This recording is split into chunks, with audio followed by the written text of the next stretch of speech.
Hello traders, Rich here, and here's a quick but detailed update on GBPUSD. As usual, if you guys like video analysis, let me know in the comments or simply leave a like. So let's get started.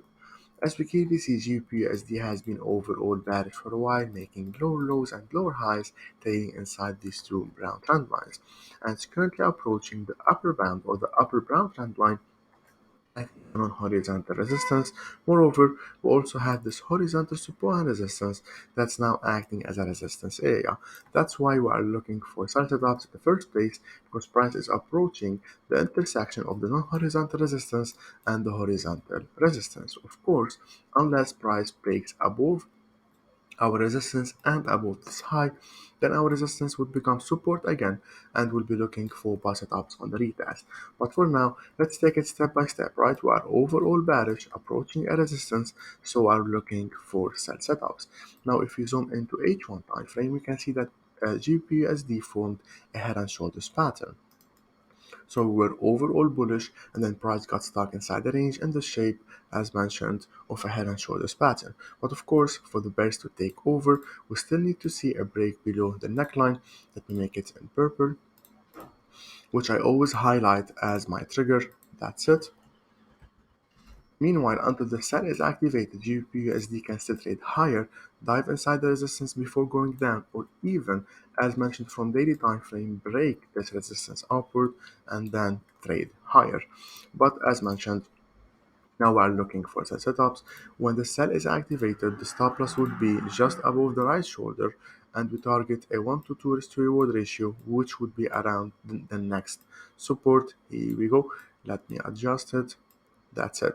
It will be around our next support around 1.32. That's it for GPUSD. Best of luck, and I'll see you on the next one. Before we continue, I want to tell you about TickMILL. TickMILL is established in 2014 and is one of the leading Forex and CFD brokers with registered users from more than 200 different countries. TickMILL is a no-dealing desk and ECN broker regulated in many countries like the UK, Cyprus, and recently in South Africa. With TickMILL, you can trade a wide range of instruments, starting from Forex to indices, commodities, and even crypto. Most importantly, with very low spreads and trading fees. If you don't have an account yet, make sure to create one using my referral link in the description below to benefit from 5% discounts on your trading fees. And let's continue.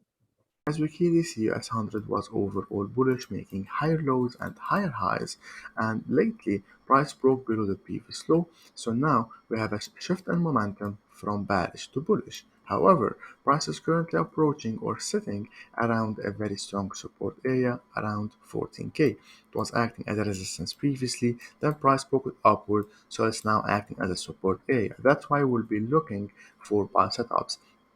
And I insist on the word looking, because we always zoom into lower time frames for extra confirmation, because for now we are overall bearish and price can still break the support downward for it to become a resistance.